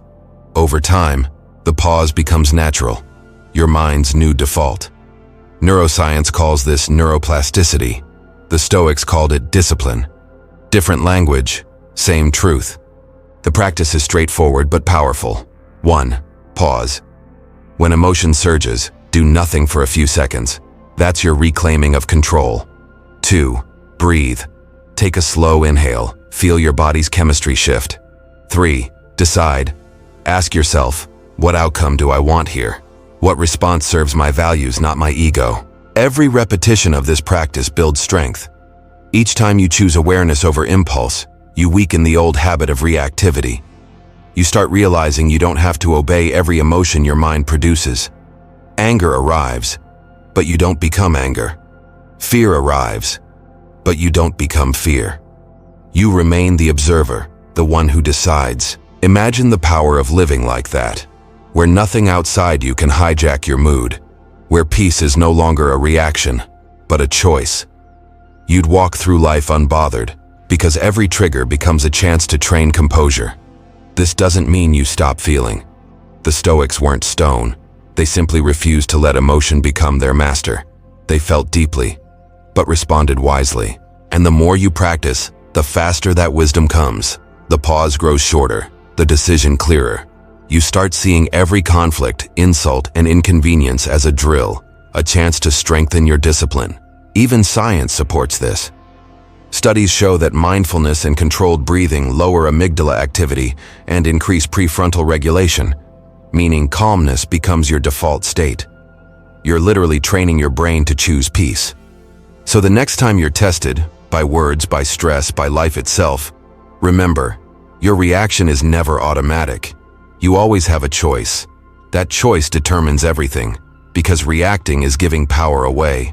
Responding is taking it back. The person who can pause under pressure has already won, not over others, but over themselves. And this is where Stoicism becomes more than philosophy. It becomes a way of living, choosing your internal state regardless of external chaos. Every time you exercise that choice, you practice emotional detachment in action. You're proving that your peace is your responsibility, not the world's gift. So the next time life presses your buttons, don't ask, why did this happen? Ask, how do I want to respond? That question changes everything. It shifts you from victim to master, from chaos to calm, from reaction to intention. And when you can do that consistently, pause, breathe, decide, you'll realize something powerful. No one truly controls you anymore. You control you. And that's the beginning of unshakable peace. Part 13. Emotional detachment is self-respect in action. There's a kind of strength that doesn't raise its voice. It doesn't argue, doesn't chase, doesn't try to prove. It simply walks away, quietly, calmly, completely. Not from fear, not from indifference, but from respect. Self-respect. Because emotional detachment isn't about being cold. It's about recognizing what no longer deserves access to your peace. It's about understanding that your energy is sacred, and not every situation or person has earned the right to it. We live in a world addicted to reaction. Everyone wants to have the last word, to win the argument, to be understood. But sometimes the most powerful response is none at all. Silence is a full sentence. When you stop explaining yourself to those who refuse to understand you, you free yourself. When you stop fighting battles that lead nowhere, you reclaim your time. When you stop trying to fix people who enjoy being broken, you reclaim your sanity. The Stoics knew this. They understood that real power doesn't come from controlling others. It comes from controlling your inner state, from knowing when to engage and when to release. Seneca once wrote, "A wise man is content with himself, not because he cares less about others, but because he understands that peace of mind isn't a gift from others. It's a decision within himself." That's what emotional detachment is. A decision, a daily act of self-respect. Imagine this. Someone tries to provoke you. They push every button they can, raising their voice, twisting your words, trying to drag you into chaos. You feel the familiar heat rise inside, but instead of reacting, you pause, you breathe. You look at them calmly and realize, this isn't my storm. Then you choose silence. You let them talk, shout, accuse, and you don't defend yourself. You don't match their chaos. You simply detach, because you've learned that your peace is too expensive to trade for their noise. That's what maturity looks like. The quiet decision to protect your peace without apology. The practice of emotional detachment can be broken down into 3 simple steps. A Stoic ritual for every confrontation or emotional trigger. 1. Notice. Awareness always comes first. Notice when your peace begins to slip, when your body tenses, your heart races, your thoughts spiral. These are signs you're about to give your power away. Catch it in the moment. Instead of saying, "They're making me angry," shift the focus inward. I feel anger rising, and I can choose what to do with it. That awareness is everything. It's the doorway between reaction and mastery. 2. Pause. Before you speak, before you defend, before you explain. Pause. Take one slow, steady breath. Feel your body. Hear your own silence. That pause is where wisdom lives. The pause isn't empty. It's full of control, of choice, of presence. It's the reminder that silence is not weakness. It's authority. You don't owe an instant reaction to anyone. You don't owe explanations to those who have already chosen to misunderstand you. When you pause, you regain clarity. You remember who you are, someone who no longer reacts from ego, but from strength. 3. Detach with grace. Detachment doesn't mean disappearing. It means leaving emotionally, mentally, and energetically when a situation no longer aligns with your peace or values. You can walk away without anger. You can say less, mean more, and let silence close the door for you. Graceful detachment is powerful because it's calm. It doesn't seek revenge. It doesn't announce its exit. It simply withdraws and lets absence speak louder than any defense ever could. Detachment with grace means you don't slam the door. You simply stop opening it. You don't wish harm. You wish peace, for yourself and for them. Because when you stop clinging, you make room for something better. Growth, clarity, and freedom. At first, this practice may feel uncomfortable. You'll feel the urge to justify yourself, to fix misunderstandings, to prove your intentions. But every time you resist that urge, your peace grows stronger. You'll start noticing how often chaos tries to bait you. In conversations, arguments, even online. You'll see how easily people give their power away by reacting emotionally. But you? You'll learn the art of walking away with your dignity intact. And people will notice. Your calmness will confuse them. Your silence will disarm them. Your peace will command respect far louder than your anger ever could. In time, you'll stop seeing detachment as loss. You'll see it as liberation. Because each time you detach from what disturbs your soul, you return to what truly matters. Your clarity, your focus, your mission. This is how the Stoic lives.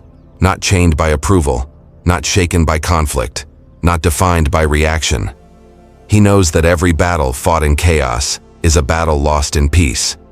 When you master emotional detachment, you begin to walk differently, slower, lighter, freer. You stop chasing closure and start creating boundaries. You stop explaining your worth and start embodying it. You stop begging for understanding and start valuing silence. Detachment at its core is self-love expressed as distance.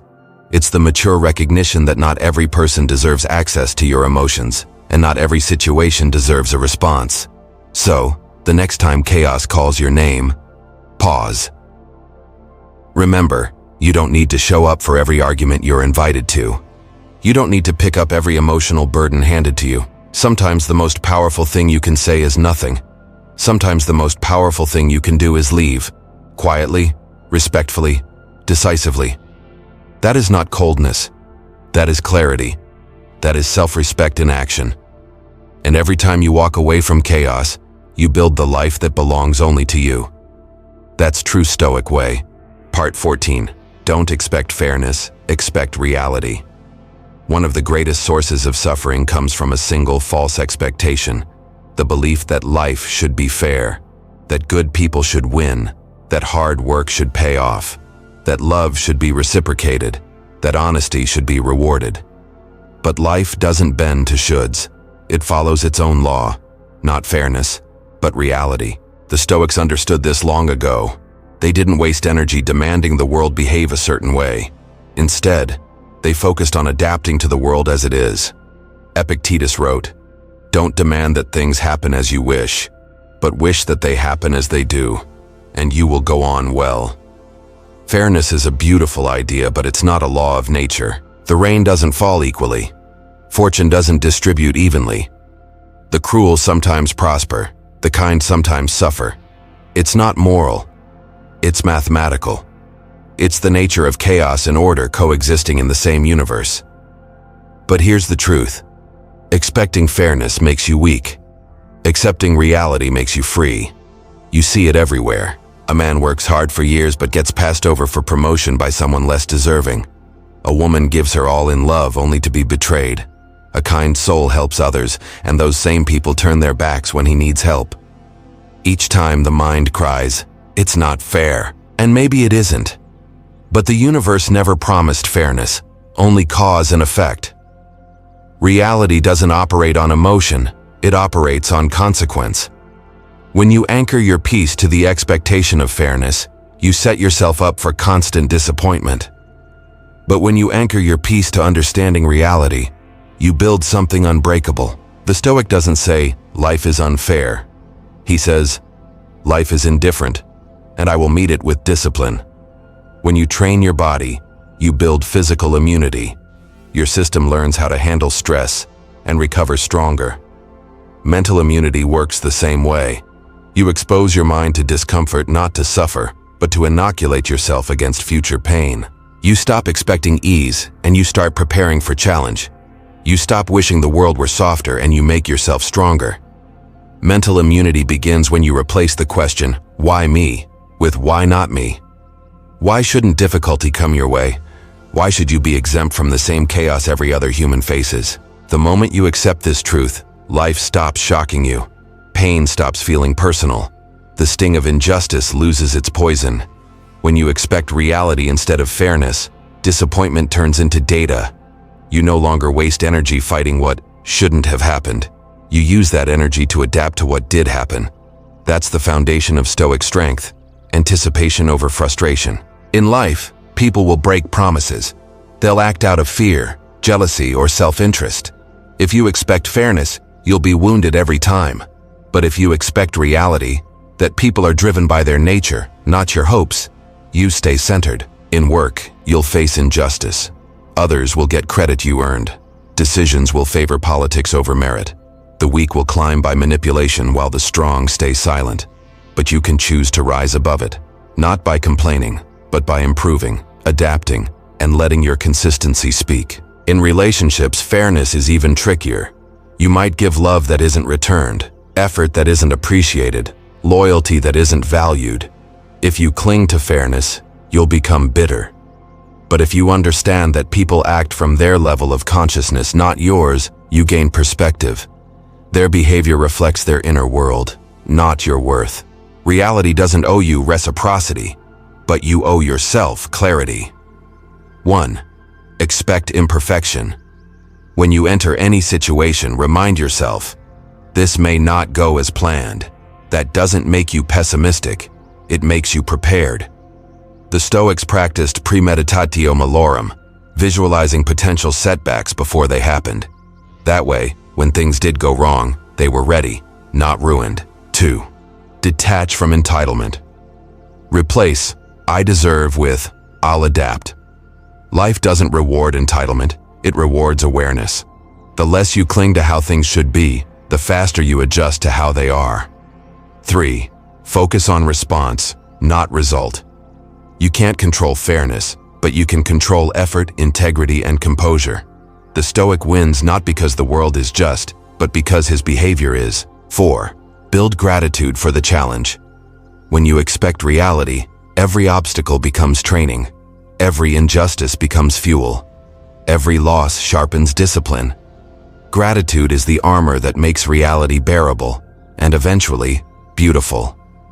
When you stop expecting fairness, you stop giving the world power over your emotions.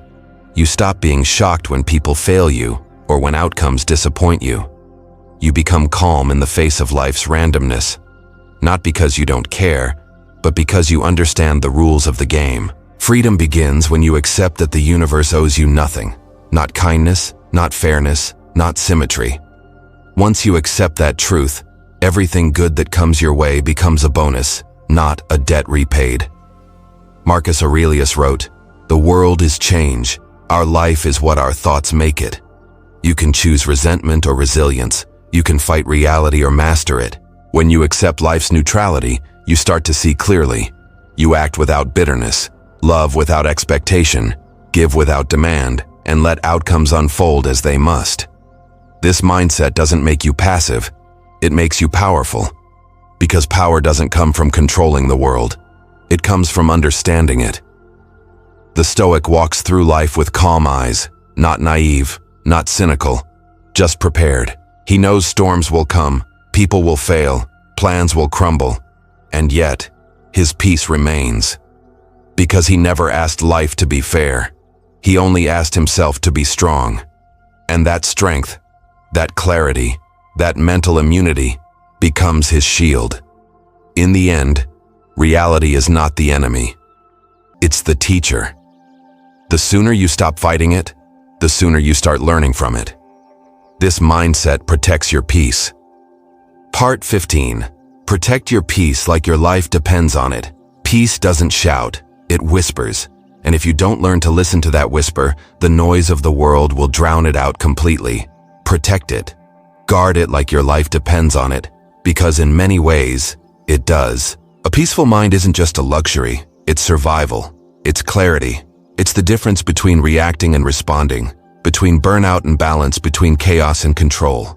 Yet most people trade their peace away every day for validation, attention, arguments, or drama that never mattered.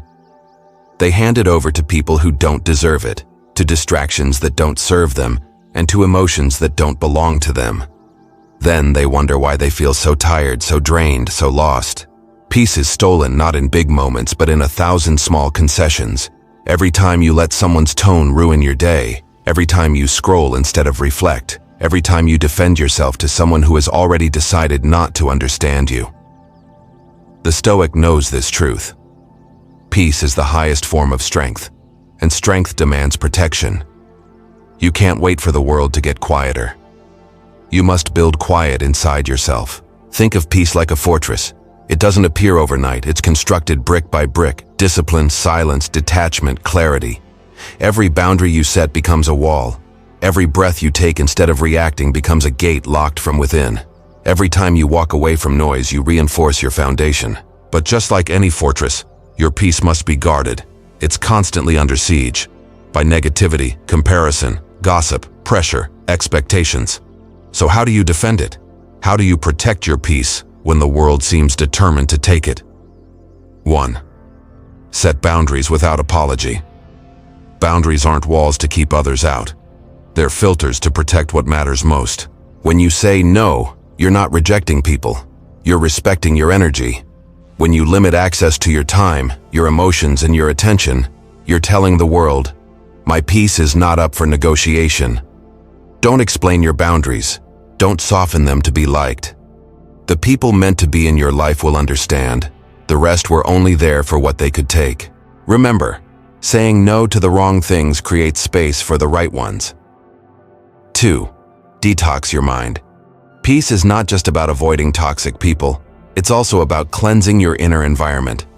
Ask yourself, what are you feeding your mind every day? What kind of content are you consuming? What kind of conversations are you having? Your mental diet determines your emotional state. Constant noise, news, arguments, social media outrage weakens your focus and fuels anxiety. The Stoics would call this mental pollution. Try a detox. Spend one day without your phone. Spend one morning without checking messages. Spend 1 hour in silence doing nothing but breathing. You'll be shocked how loud your mind has been, and how quickly peace returns when you stop feeding the chaos. 3. Embrace silence. Silence is not emptiness, it's renewal. It's where your mind resets and your strength returns. Seneca wrote, "To be everywhere is to be nowhere." Silence brings you back to yourself. Find small ways to return to it daily. Turn off the noise. Sit quietly, reflect, journal, walk without music. Let silence teach you what the world keeps distracting you from, who you really are. The modern world glorifies noise, endless talking, posting, performing. But silence will always be the language of power. When you can sit with yourself without needing distraction, you've mastered something most people never will. 4. Protect your energy, not just your time. You can lose time and recover it. But once your energy is drained by the wrong people or places, it takes far longer to rebuild. Learn to notice what drains you and what restores you. After conversations, activities, or interactions, ask yourself, do I feel lighter or heavier? That's your guide. Protect your mornings. They set the tone for the day. Protect your evenings. They shape your rest. Protect your solitude. It's where your soul heals. You don't owe your energy to everyone who demands it. You owe it to the purpose that gives your life meaning. 5. Choose stillness over stimulation. Every time you feel the urge to react, pause. Every time you feel the need to prove, breathe. Every time you feel the pull to rush, slow down. Stillness is not laziness, it's control. It's a refusal to let external forces dictate your pace. The more still you become inside, the more power you radiate outside. The Stoic doesn't seek excitement, he seeks equilibrium. He knows that calm is not found by avoiding the storm, but by mastering stillness within it. Protecting your peace is a quiet revolution, one that doesn't seek applause or validation. It's choosing to leave conversations that lead nowhere. It's walking away from arguments that solve nothing. It's declining opportunities that cost your inner stability. You stop chasing the loud and start nurturing the lasting. You realize that peace is not passive, it's intentional. It's work, it's vigilance, it's discipline. And the more you protect it, the more powerful you become. Because peace is clarity, and clarity is control. When you protect your peace, you protect your purpose. You stop being tossed around by other people's storms and start steering your own ship. You stop existing in reaction and start living in direction. Marcus Aurelius said, Nowhere can man find a quieter or more untroubled retreat than in his own soul. That's your mission, to make that inner retreat so strong that nothing external can breach it. So protect your peace like your life depends on it, because the quality of your life does. Peace doesn't shout, it whispers. Protect it. Guard it from the noise of others, from the chaos of the world, and from the storms of your own thoughts. Because peace isn't something you find, it's something you build. And once built, you must defend it daily with silence, boundaries, and intention. You owe that to yourself. You owe it to your purpose. You owe it to the version of you that's finally learning to live with clarity. So if this message speaks to you, don't just listen, live it. Join us at True Stoic Way, where modern warriors rebuild their inner calm. Subscribe, share this with someone who's learning to master their emotions. And remember this truth: the foundation of everything we build here together. Your peace is your power, and that power begins with you.